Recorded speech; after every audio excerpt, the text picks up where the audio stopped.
many of you, or some of you, have heard me speak before, and I must begin with my beginning.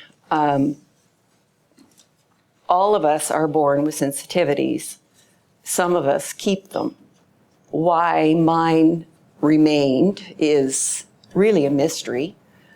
My parents were very sensitive, but not particularly clairvoyant.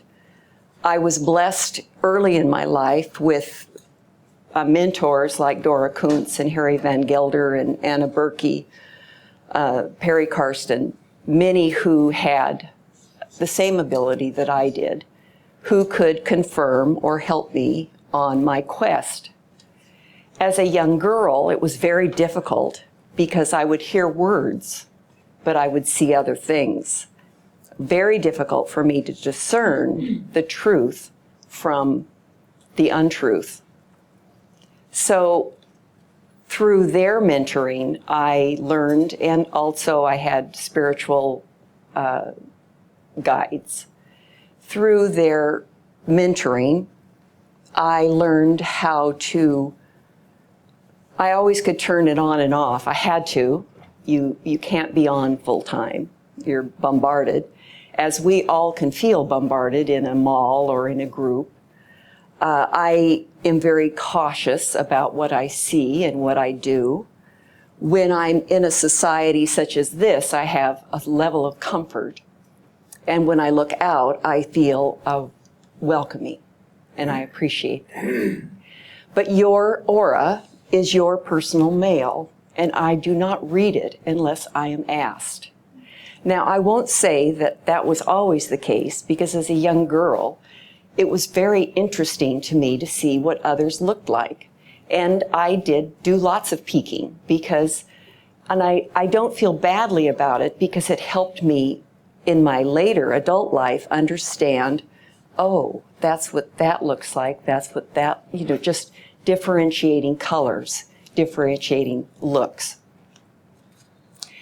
When I was asked to speak about eco-spirituality, I sat and I thought, I've spent all of my life, let's just say with the devas, the fairies, the gnomes, the lovely creatures that help us in our gardens and in our life and in our quest of our own personal understanding. And I thought, I especially thought of, I was born and raised in Portland, Oregon, and Mount Hood is right there. And Mount Hood has this incredibly beautiful deva. And I thought to myself, does she look different? I mean, we are in an ecological crisis that we all know about, we talk about. We're talking constantly of our carbon footprint and what can we do. And I thought to myself, gosh, does she look different now than she did then? Because this is happening. No, she doesn't. She's still beautiful. Well, I would expect her to still be beautiful, but there isn't a change yet that I've seen. So let's begin. Mother Earth is this powerful, fertile place we live. She's so fertile that I wish so much. As a young girl, I thought, oh, could I please take a trip in a space shuttle? I think it was before they had them. But I just kept thinking, oh, gosh, wouldn't it be wonderful to really look at the Earth from that particular perspective? But that won't be in my lifetime, maybe my grandson's. But the Mother Earth, we're all familiar. This is our home. This is where we have incarnated. This is where we're growing. But she's fertile. She grows. She has her rainforests. She has her powerful water. She has this incredible sense, and when we're near these falls, and when we're near these waters, and when we're in the presence of these mountains, who are ever changing, who are ever evolving, when we are quiet, we can feel the vibration of that which is around us. There's even beauty in our deserts. There's beauty in the random pine, in the sand, in the vibration of the sand.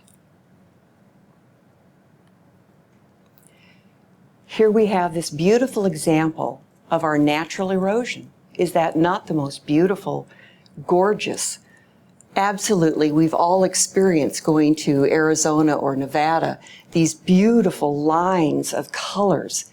And yet in reality, the earth has shifted, it has changed, it's evolved. We look to the skies to see, as it's growing, as it's moving, how is it evolving? How is it changing our trees and in our water and in our oceans?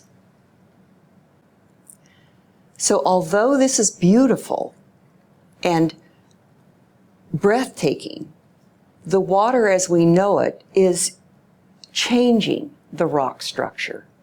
It's changing how what plankton is in the water. It's changing how the surface will look in 50 years or 100 years. Now, we'll pause on this. When I was a girl, I was, my grandmother had an 80-acre, we called it the ranch, and it was mostly garden. She did have chickens and a cow and pigs, but this is where we spent our summers. And she had these beautiful woods, and I would go into the woods and basically play with the elementals, because quite frankly, as a young girl, it was much more interesting. That world was far more interesting than this world, this physical world with, it was very confusing. But that world was not confusing. It was very clear. Intent was very clear. They were busy. They would stop and acknowledge me because they liked the fact that I acknowledged them, but they were busy. They were busy taking care of whatever it was that they were doing. Now, fairies are often, they were of course the most fun because they're kind of small and they kind of flit around, and they're not very big. They're, maybe this size, but, they've got sort of a body. And did we communicate with words? No, words are just so slow. They're just so ineffectual. And so it was just this understanding of what they were doing and an understanding of what they needed, which meant that I would maybe change and alter a fern or lift something up, and that's not something they can do. They just work with the energy that has to do with the fern, or the energy that has to do with the ground cover, or the energy that has to do with the flowers. This fertile ground that we live in. So what occurs when we start seeing the pollution, the unnatural erosion that we have all experienced, the oil spills in the ocean. Favorite place of mine is Vancouver, BC, but the bay has changed greatly since I first started going into it, because it's the oily edge, I call them sprites, but these spirits, these sprites that are over the water aren't as close with this oily edge. Does that mean there isn't activity? There is activity. The activity is underneath. So you see, Mother Earth is always working, sometimes from the inside out. Yes, we have it from the outside down, but we have it very powerfully from the inside. When I was finishing my last degree, becoming a chiropractor, my campus in Oregon happened to face Mount St. Helens, and I actually got to witness Mount St. Helens going kaput. And am so sorry at the time that I didn't say, ooh, what does she look like? Now, the Deva of Mount St. Helens, while this is happening, because I was so fascinated by what was coming up out of the ground. Well, what was coming up out of the ground, besides the obvious smoke that we all, or those of us who did, all of the plume, were these creatures, these entities. Now, they weren't unfriendly, but I certainly couldn't contact them. I just was fascinated with them. There isn't a positive or negative. This was just, okay, so they just came up right up with the plume and stayed up with that plume until everything started going down. And then I don't know, I can't remember how long it took before I didn't see them anymore. Well, this is what happens when we end up with a situation like this. We don't see anything pretty in there. And our intent when we see something like that is really, well, we wouldn't, but most would just look away and say, oh, that's not very pretty. I'm not going to look at that. You and I might say, what can I do to help clean this up? What can I do to help take the trash or the boots or the whatever might be in that water? But underneath, Mother Nature, Earth, and the entities are working very hard to bring the up and out, so that when we see this slide, the natural dying off in the fall, but we also, it's not pretty. But as you can see just along the edge, there's some greenery.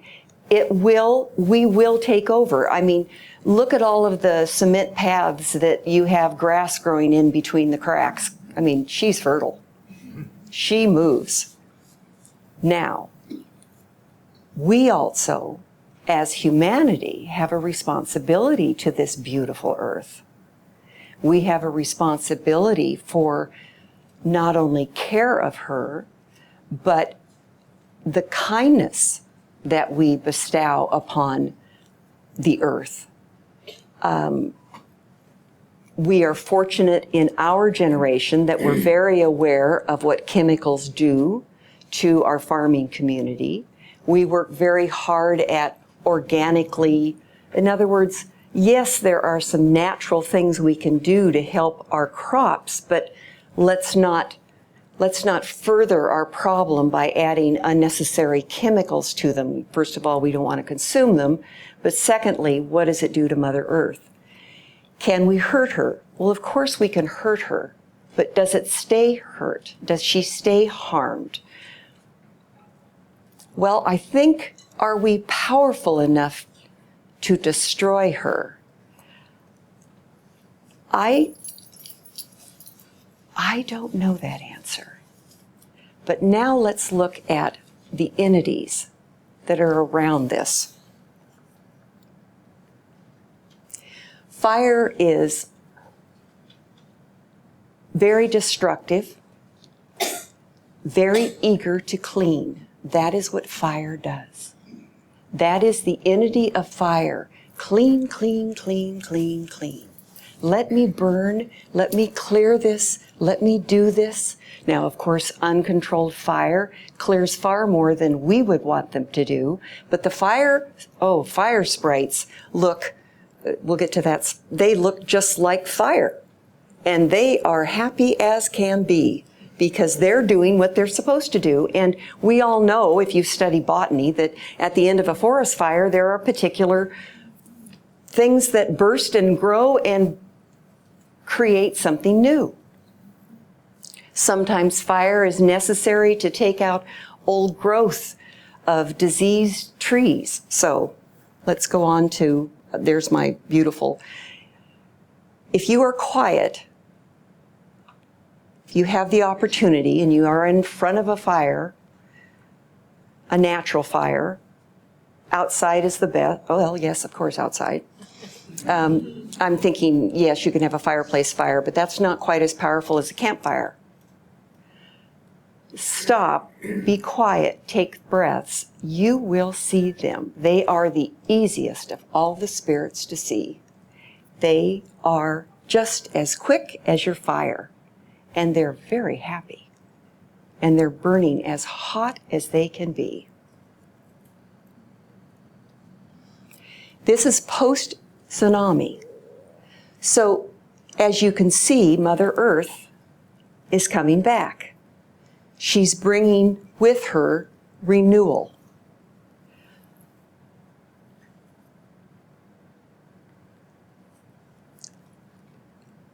Although it's a natural erosion, we all look at it and admire it and love the experience.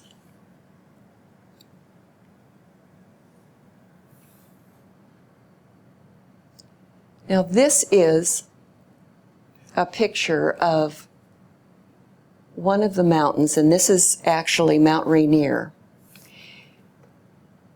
So a deva of a mountain is as tall as the mountain is from the ground. So she or he, and I don't remember Rainier, many of them have a masculine, feminine feel. Mount Hood is a very feminine feel, and I'll have a picture of her. But I don't remember Rainier. I'm thinking masculine. So the deva is as tall as the mountain, and it has its curtain that surrounds the area. Now, later on this afternoon, we'll talk about feeding the devas, but intent, when you see something you like, something that resonates with you, when you are at the beach and you admire the ocean, you are feeding that spirit, that sprite. I like to use that word better. And if you had an ability to see, you could watch the people walking on a shore, and you could see the ones that are admiring the oceans and the ones that are really in their own mind and thinking, because there's no connection. But the ones that have stopped and said, "Oh, wow, isn't that beautiful?" It's like a flood.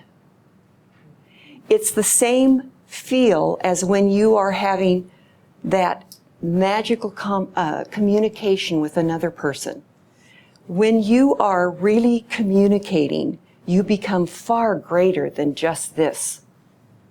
We as Theosophists understand this is just something I'm using this life. And I do want to treat it well, want to feed it well, I want to drink plenty of water and do all of the things so that I can keep it healthy. But we are so much more than this, and that's what I love about the fact that I was born in this whole way of life. I have no fear of another world, because the other world I'd sometimes rather be in. Not so much now, but I kind of think I have intent. I think 89's long enough. Told my son, I think 89's long enough. I think I don't care if I have longevity. I don't care. Maybe I'm healthy. Great. But 89 seems like long enough to be on this earth. But I had a very good friend, Linda Jo Pym, who always used to say, let's let the new Linda Jo Pym or the next Linda Jo, could she not be dealing with the same things this one was dealing with? Well, as we incarnate, as we change, as we evolve, there's also a certain level evolutionary process with our devas. There are shifts and changes. I'm not skilled enough to be able to explain them, but I know that, for instance, when you go into the forest, there is an overall entity rather in charge of the forest. But each of the trees have their own, and just depending on the age of the tree depends on how developed that entity is. Well, sometimes, and you may all have, or you may know of a tree that is 50 years old and it's been living in your backyard. You've loved the tree all of your life, and your children have climbed on it and your grandchildren have climbed on it, and it's just this wonderful tree. Well, that tree probably has a wonderful entity. Now, if the tree gets diseased, or if the tree eventually just lives its natural life, what happens to the entity? Well, the entity doesn't die either. It just kind of dissipates and reforms. I had the experience one time of watching the destruction of it was a painful experience actually, of watching the destruction of a forest.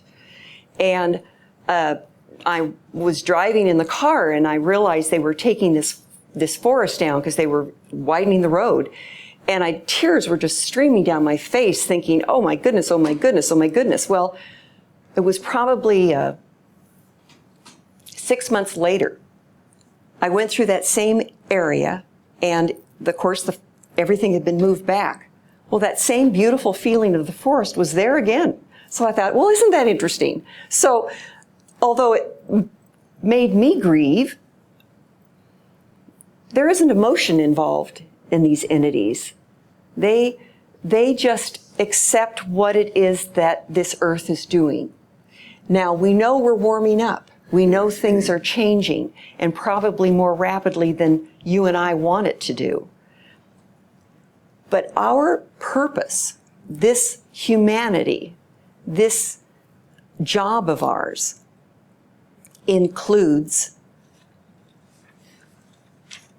what we can do to help the planet, our recycling, not using the pesticides, not using the harmful products for the earth. Allowing, as we are working on our garden, our fairies and our little critters, as you love your flowers, they'll tell you what they need. They'll tell you, I'm thirsty, or I need more of this or more of that. That is our job as a humanity, whether we can stop this shift. And this shift that's occurring is also, we're rushing this shift. But as it's occurring, what are they doing? They are evolving with it. They are moving with it. I love this picture of the clouds because it reminds me sometimes of that billowing feeling as you're walking into a forest, that feeling of fullness, not just of the trees, but of the entities that are around it. I love the picture of the rainbow because many, many people say, well, so what color is it? Well, rainbows, you all see rainbows. Rainbows are a good representative of the colors that come through when I use my ability. I like this picture because it shows physically what I mean by spicules. It's really just like light. It's these moments. You all have a sensitivity. The only difference between you and I is I have used mine in its entirety because I preferred that life. So I used it in its entirety and honed it. You only use part of it, or maybe now you use more of it. But the idea is that often your sight is that here. When you turn to look at it, it's gone. The sight is here. It's there. It's there. It's that person that walks in the room. Oh, he came to visit. Wonder what he wanted. The power of the ocean. Of course, it's a natural. It can be destructive. It can be gorgeous. It's so powerful, the energy of it. Now, what happens with the entities when it's snowing? I ski, so I go to Mount Hood, and it isn't that they aren't there. They're just underneath doing their own work. They're not so present. There's other entities, other sparklies that are in the snow. So, what happens? So there aren't any flowers, so I don't really see the fairies. Nope, I don't see any fairies, not that I can remember when I've skied. So I wonder where they are. I don't know. They're somewhere, but they usually come back someplace.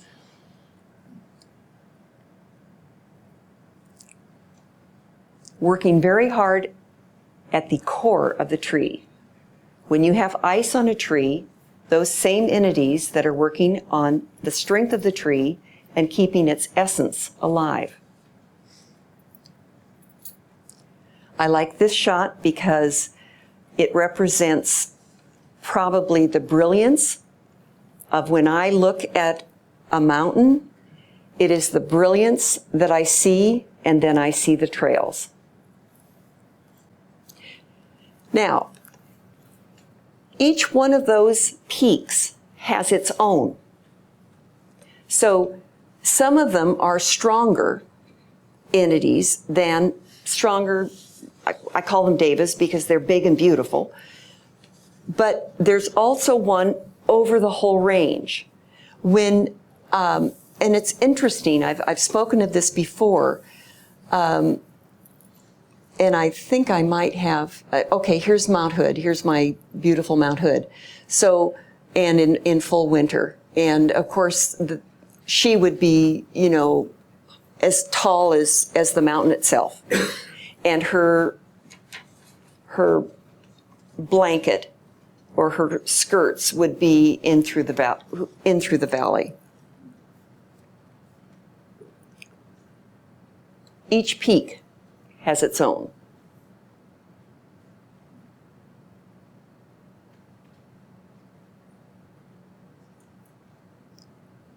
And the reason you go into these areas and they're awe-inspiring is that they are touching you. And as you are inspired, you are contributing to their well-being along with your own. It is a symbiotic relationship.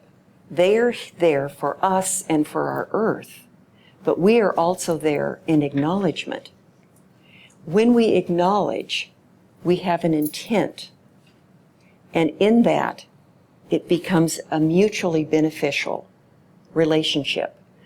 It's very hard to go into a group of mountains and not be in awe, or even in a quiet forest.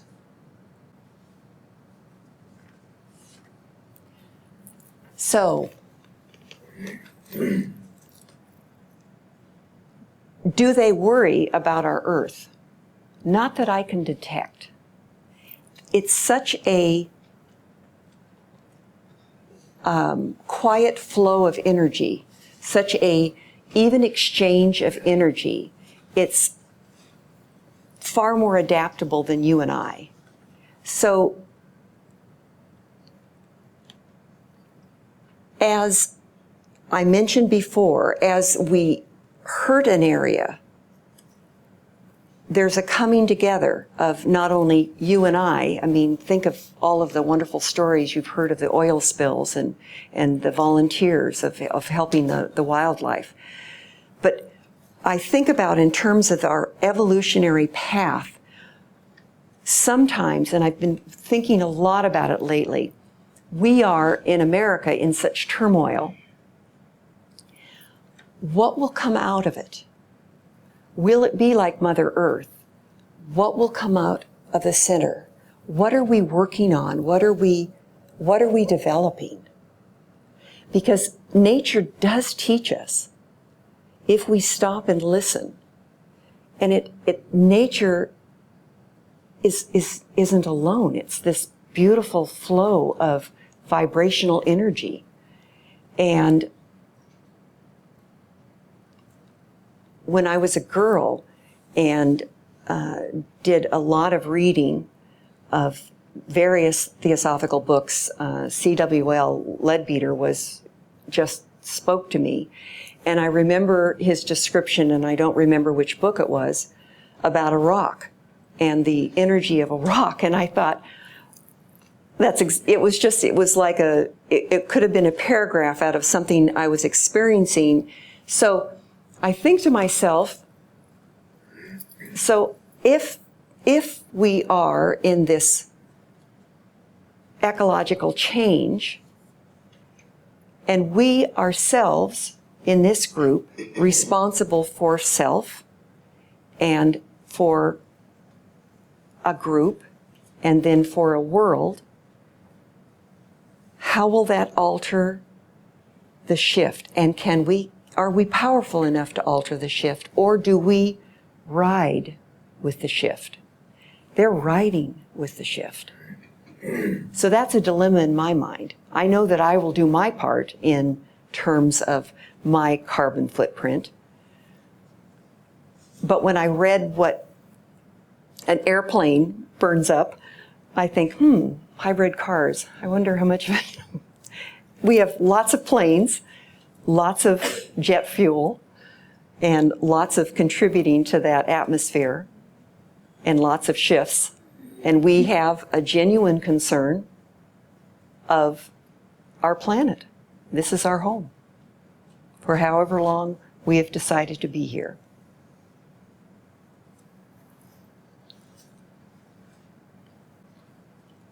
When we are at our best, when we are at our least self-focused, we have an air of ease. And often the air of ease translates into a spiritual color of purple and blues and violets. And that is when we are at our very best. That is when we have our greatest chance for affecting change. Every time you take a moment in quiet prayer or in meditation, as you include your ease, it would help the earth to include your area. And if we all, in our meditation, send that sense of ease in our location, our physical location, our state, our city, our ease, that unites with others who are like-minded. And that becomes its own ease, its own spirituality. So we're back to Mother Earth. I've had a few experiences of feeling that fertility that is so dynamic and beautiful. And so I've said to myself, how could we possibly kill her? Well, I'm sure we could. We now have technology that I don't like to think about. But I am a glass half full person. I have hope. I have the belief of human kindness. I have the experience of that lovely term, random act of kindness. I have experienced as you smiling at a stranger and getting the reward of a return. And when we are at our most agitated is when we need to be at our most ease. And I find personally, breath is my friend. When I find myself my most agitated, I try to remember, oh yes, Robyn, breathe. Take a breath. Because I'm probably not agitated over anything very important. We tend to try very hard to control the things we have no control over. However, we kind of refuse to control the things we can control. Agitation, worry, temper. if you could see, if we could all see each other with clear eyes, oh, we wouldn't have temper. We wouldn't have jealousy. We wouldn't have envy. We just wouldn't have it. You don't like the feeling. You know the feeling. Well, the color is the same. So as you walk this earth, take a moment. We're in a wonderful time of year. Take your shoes off. Feel the earth. Feel the sand, feel the mud, feel the grass. Feel the vibration of the earth and hear her. The devas, the spirits, they're all trying to help you, help them correct something. We all know we'll correct what pollution we can and try not to contribute further to it. I have hope. I believe in Mother Earth. Thank you. Hi, I just wanted to thank you for coming out of the closet, because I know it's not easy. I was a strange little girl, just like you, and I had nobody around me who saw what I saw, so I kind of just went quiet. So I wanted to thank you. I work in the garden and I talk to the fairies all the time, and I ask them to help me, and to take care of the garden, and they do. I mean, they're just wonderful. They do. But I wanted to ask you, the first time I came to Wheaton here, and I was walking around the grounds, it's just so magnificent, all of the fairy caves and the trees, and it's just really a magical place. And I felt Dora Kuhn's energy so strongly here. She's almost like an overlighting deva.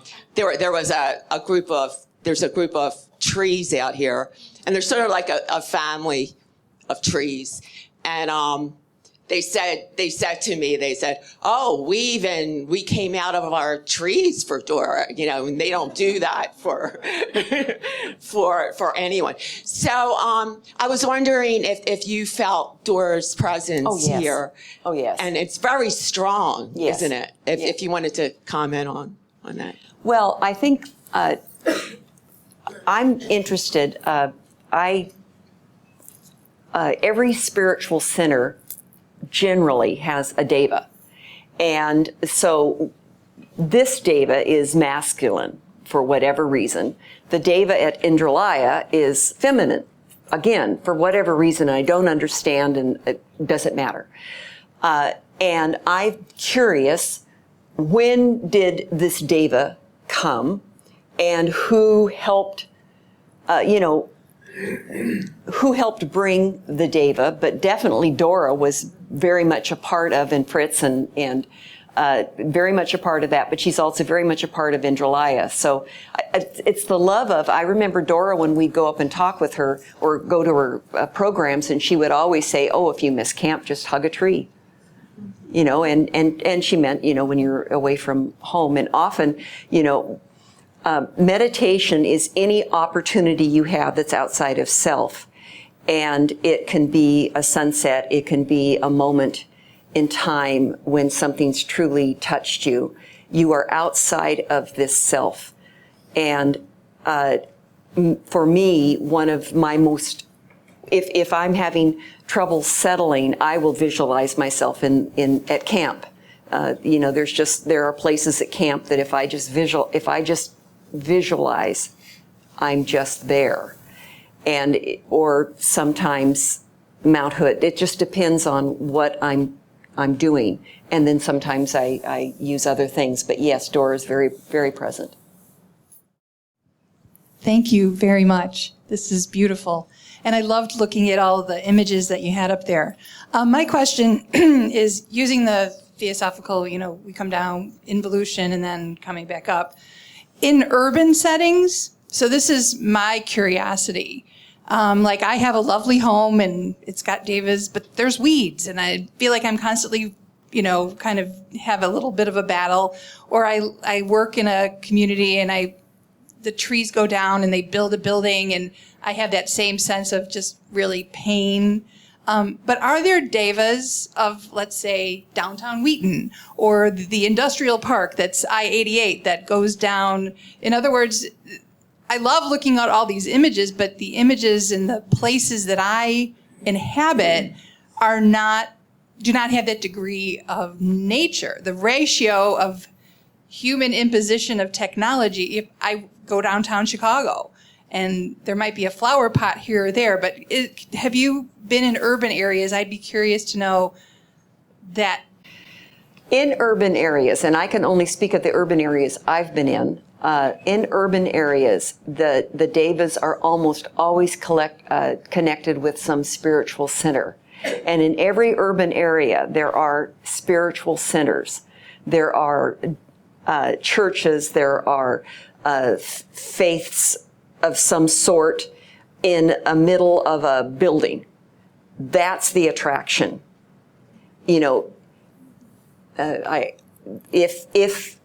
If you wish for, no, wish is not the right word.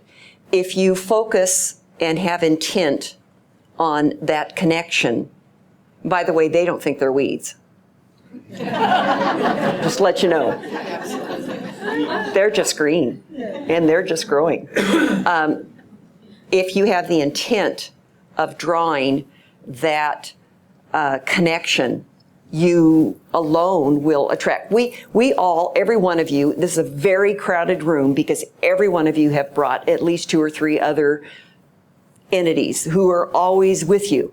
And some of them are from previous lives and some of them are simply helpmates. I have 5. I have, and I'm, 4 now because I lent one of them out, but they're there for me. I use them. They cannot help me unless I ask. And I am always grateful and appreciative, and I feel my life is abundant with joy. So urban areas, absolutely. Spiritual centers, generally. Probably not commerce, although it depends on the people. When we have lots of folk who are don't talk, but have different experiences or a very strong spirituality, may not even be connected with a church or a direction, but have very strong ethical, spiritual core to their being. And they are with, we're all evolving. So they are bringing what they can to that environment. So yes, they are there, absolutely. Thank you very much for your insights. I was wondering if you could just comment on what's right next to you, which is water in the glass. Yes. Water. In other words, the role of water and what we may not appreciate about it. People have talked about water holding code and energy and information. I'm just curious what your perspective on what water means and maybe what we don't appreciate. Well, I think we do appreciate water because we tend to, we're very careful about what water we drink. And I know that before I drink water, I have just a quiet little gratitude for what this water will nourish. It's not just simply quenching my thirst, but it's filling my tissues, which is primarily water. We drink water that's been purified because we have so many chemicals. I love and I can't remember, but I know you've all seen those beautiful photos of the water molecules with love, the water molecules. Those are so beautiful, and they represent, and I think about that when I'm drinking the water. I want that water to sustain me, and I want it to fill me with, again, I'm a half full gal. So, you know, I am here. This is my work. It did take me quite a while to speak openly.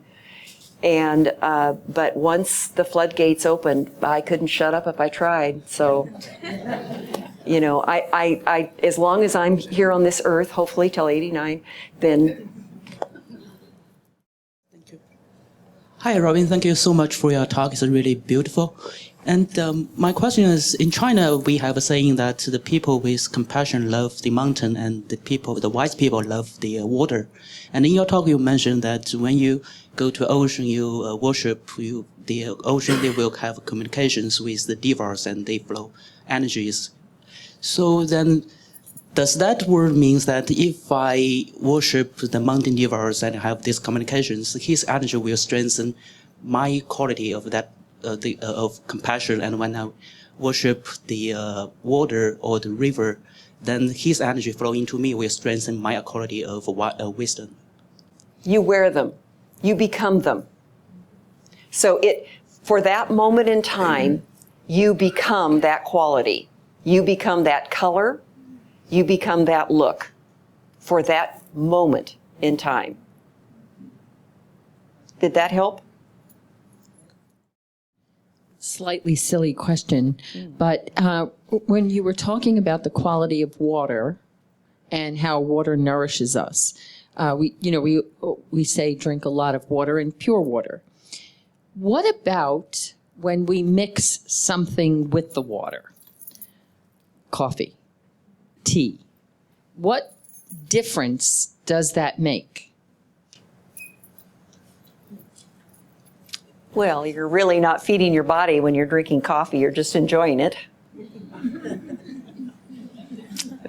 Or, you know, it's when they suggest 6 to 8 glasses of water a day, they don't include beverages. They don't look at water as a beverage. They look at, I'm just speaking medically. Yeah. I recollect as an instant when I was very young, when just about to retire in the night, dogs, stray dogs in front of our house started barking furiously, very furiously. And then we rushed out to see, and there was nobody there.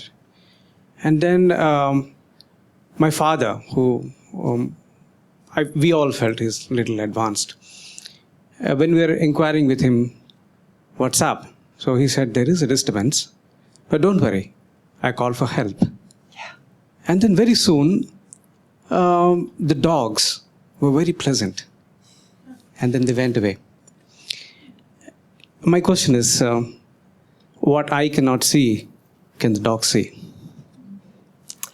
Yeah, dogs communicate, cats communicate, animals communicate at a different level. They have thought forms they're very comfortable with. You and I resort to our mouths and our words, which are very inadequate. Yep. It is far better when we communicate beyond our words, because then you and I become greater than you and I. Yeah. And irony is, we are supposed to be advanced in evolution than them. Well, yes, but also remember that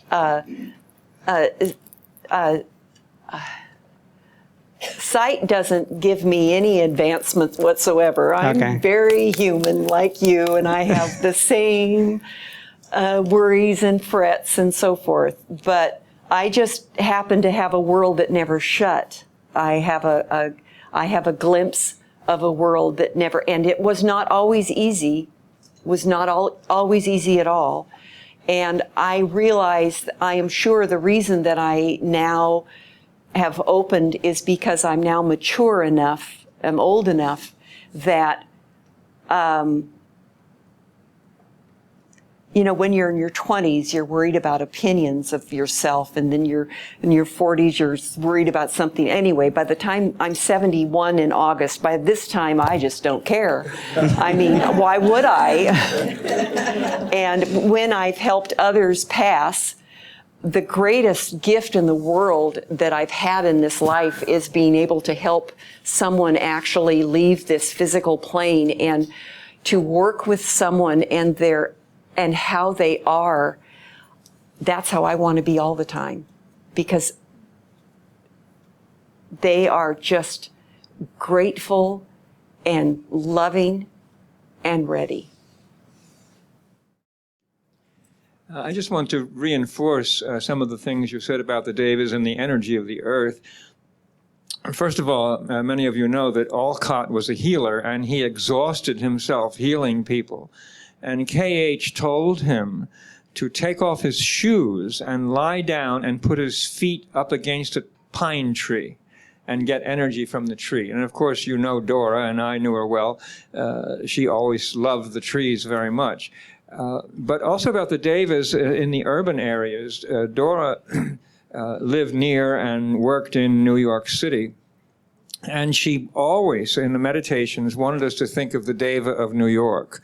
And she said she really loved New York and she loved the people. And she said the Deva of New York, his chief characteristic was not love, it was power. Oh. And he was very difficult to approach. Oh. And I think that people coming into the city, even though they are not terribly sensitive, feel the power of that Deva as they approach Manhattan. She said the consciousness of the Deva was centered over Grand Central Station. We live just a few blocks from that, and I walk through there frequently. That she wanted us always to think of the Deva of New York. And she also once said about the energy of the earth, that you could take your shoes off and put your feet on the earth. She said, do not do it too long, because it's very powerful. You'd get energy from the earth. So do it for a short period of time, but not very long. So she was very fond of the trees. And one little amusing story, people often when they're walking in the woods, they feel frightened, like somebody's there.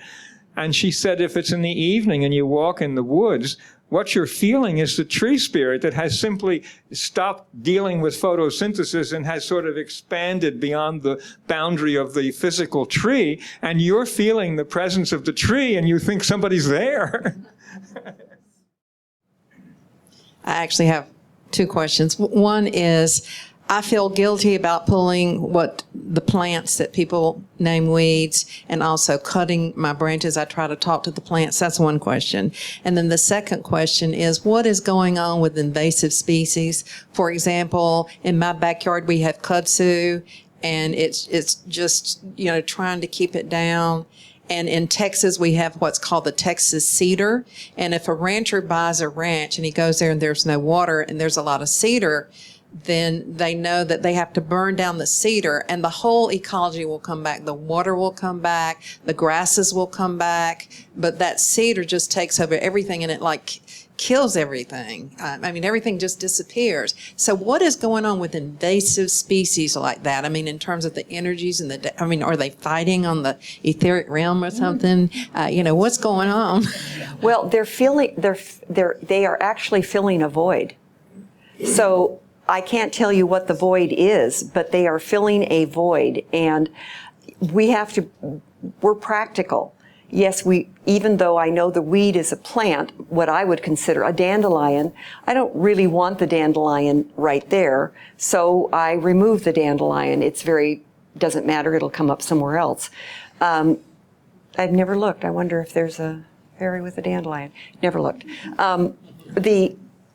This invasive species, I don't have that answer other than knowing when I see the balance of the entities, they fill the voids that are there. We don't have voids, actually. They fill those voids with what is needed. And so I do know what you're talking about in terms of the kudzu, is that? Kudzu, it just grows. Yes, I know. Yeah, I was in South Carolina, and I think oh my goodness, it just takes over the whole forest. The whole forest. And so other than, I don't have the answer, but it's vibrant. What I wanted to ask is something about sound. In the spring, especially if you're in the country. You hear this enormous change in sound. Yes. From the bullfrogs and everything begins to sing, and it's like an orchestra because it all blends. It's as if everybody knows his part. And, Wake up. Fills it in. Anyway, I wondered if you thought the nature spirits had anything to do with the sound. Oh, I'm sure. Oh, yes, absolutely, absolutely. I've had some experiences, some very powerful experiences with. I remember as a young girl going through something, and I don't know what it was, but it was something in meditation, and it was like the sky opened up, and it was music that I couldn't replicate. And so, yes, but again, I'm only speaking from my own personal experience, but I do love the spring because I love that awakening of the earth and the revitalization. Hi, Robyn. What I'm wondering is when I sit in my backyard at night, in the evening, especially in the full moon, because it shines right into my backyard, I know they're not asleep, but are they there? Yes. And yes. Really? Yes. Okay, that's wonderful. That's all I have to ask. Yeah. I will enjoy my evenings in the backyard much. Yeah. There's not the night and day and so forth that, it's it's Full-time job. Yeah, full-time job. They're working hard. Speaking of invasive species, the human species, or our etherical bodies at least, and physical, are we an anathema to the spirit of the earth? I don't think so, but I don't know that answer.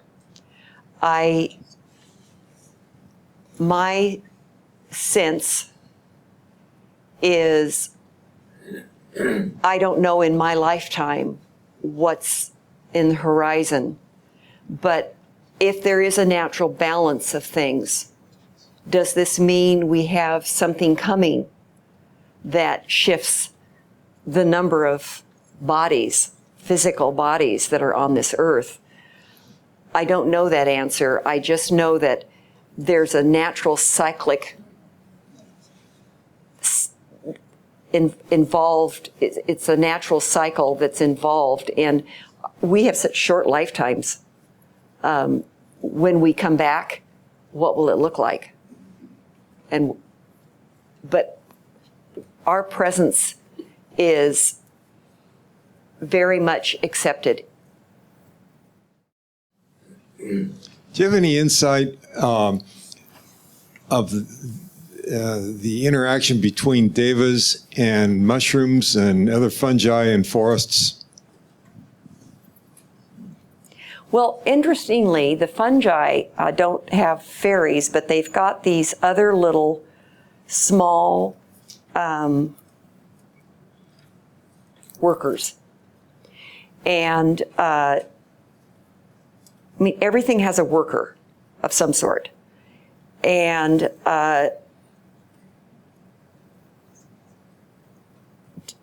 to help it grow, to help it thrive. And what about those things that grow on the side of trees? Well, it's got its own, the lichen. It's got its own entity, and it's thriving.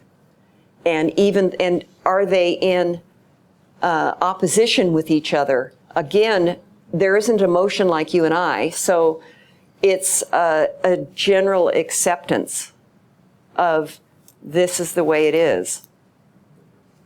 This is the way it is. Hi, I'm a botanist for 30 years, thanks to him who taught me how to identify plants. And it was only recently, the past 6 years, that I've been exploring the medicinal properties of plants and edible. So there's a book I bought, and he didn't want to hear about it, but it's called something like Invasive Plants, Their Healing Properties, or something like that. Their ecological and medicinal benefits.